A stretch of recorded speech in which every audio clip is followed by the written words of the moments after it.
une certaine imagination? Je pense que oui. Et quelle est la nature de cette imagination par rapport à l'homme et la femme? Je veux dire que peut-être pas trop de lancer. Moi je vis avec des animaux autour de moi. Je trouve que très souvent quand je les regarde, je trouve qu'on a énormément de points communs. Notamment, on vient d'évoquer le rêve, je vois mon chat et ma chienne rêver, c'est évident. Quand il me regarde, quand mon chien me regarde, je trouve qu'il est pleinement dans l'imaginaire parce que je suis encore plus beau que Napoléon, je suis un vrai héros pour lui, donc je pense qu'il a probablement un vrai imaginaire. Pardon? Ah ben, oui, là, oui, c'est prouvé oui, qu'il y a des animaux oui, qui utilisent, au-delà de la main, qui utilisent l'outil. Oui. Donc, capacité de créer, de manufacturer, Ça nous entraîne à la limite entre l'homme et l'animal. Oui, enfin, moi je pense qu'on est des grands mammifères avant tout. Il y a la catégorie des chimpanzés, des gorilles et des homo sapiens. Là, n'en déplaise aux imaginaires collectifs religieux, mais je pense que...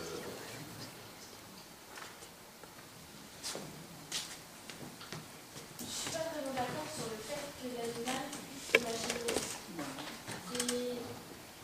C'est pas...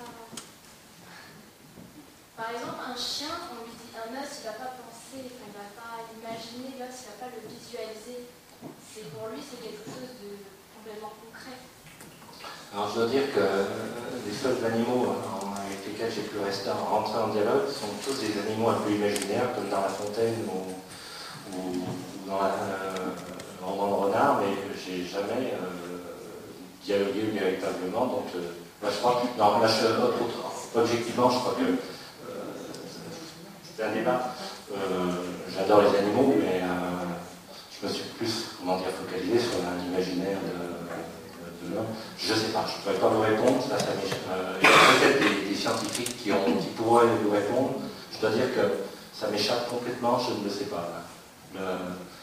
Il y a probablement, oui, des scientifiques qui se sont posé la question. Je n'ai pas lu leurs travaux, je ne pourrais pas vous répondre. Enfin, pour moi, l'imaginaire, c'est vraiment la distinction entre l'homme et l'animal. Oui, mais encore une fois, je crois que cette distinction entre l'homme et l'animal n'est pas aussi, évidente. Je pense que de la même façon qu'on a créé dans la science l'ère quaternaire, tous les géologues vous diront que l'ère quaternaire, sur un plan géologique, n'a aucun sens, si ce n'est de justifier la vie. Je pense qu'on est véritablement issu de la nature, et ça j'en suis infiniment convaincu, avec toute la tolérance, ne le voyez pas comme un intolérant par rapport aux croyances. Je pense que parmi les choses les plus belles comme les pires sont issues des croyances, et vraiment parmi les plus belles aussi. Mais je pense réellement que nous faisons partie de la nature et nous avons évolué comme la nature et nous disparaîtrons comme d'autres éléments de la nature. En fait.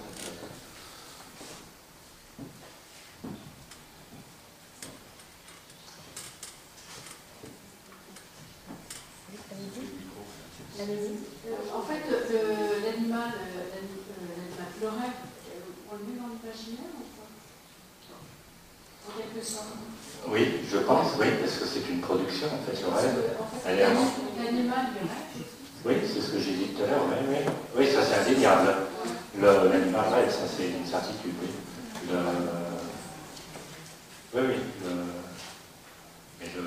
Oui, le rêve fait partie. Toute production, en fait, comme une production mentale. Inconsciente, voilà. C'est pour ça, quand on regarde le Mandel où j'établissais la frontière, il me semble que c'est entre conscient et inconscient. En fait. Après, c'est une question de conscience par rapport à l'homme. L'homme est conscient qu'il sait. Voilà. Mais sinon, difficile de savoir. Sinon, au niveau de la créativité, c'est vrai que les artistes, enfin tous les gens qui sont dans la créativité, on ne peut pas dire qu'ils sont... Enfin moi je sais pas, c'est une réflexion, hein, j'affirme rien. On peut dire qu'on puise dans ce qui existe quelque part. On n'est pas dans... On ne crée pas, mais on puise. Et l'imaginaire, on a cette faculté à l'épuiser. Chacun a une faculté d'aller puiser quelque part dans l'univers. Oui, parfois dans la nature, parfois dans un dialogue étroit. Si vous prenez par exemple toute l'art, c'est en fait la perception de l'art, de la beauté, en fait tout ça sont des notions qui sont très différentes dans le temps, dans l'espace. Et si vous prenez par exemple dans la culture chinoise, l'artiste qui va peindre un bambou, d'une part il ne va pas le faire du jour au lendemain, ça va être, comme Cousin il disait, à la veille de mourir, il allait peut-être devenir un jour un grand peintre.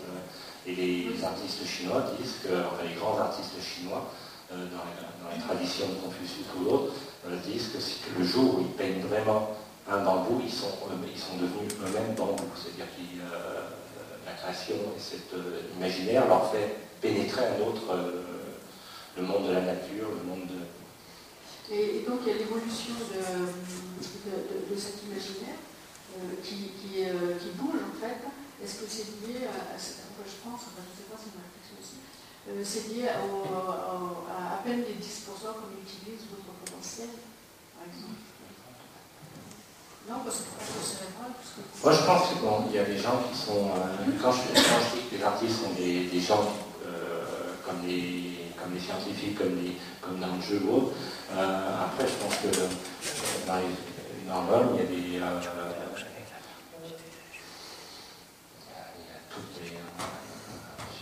a des grands créateurs et il y a des gens qui ont des possibilités d'imagination plus fortes que d'autres. Certains naturellement, d'autres à travers même toutes les expériences artificielles, que ce soit en littérature, en musique, en peinture, peut-être même dans la science. Je dirais qu'il y a aussi l'imaginaire provoqué par l'usage de drogue, par l'usage de...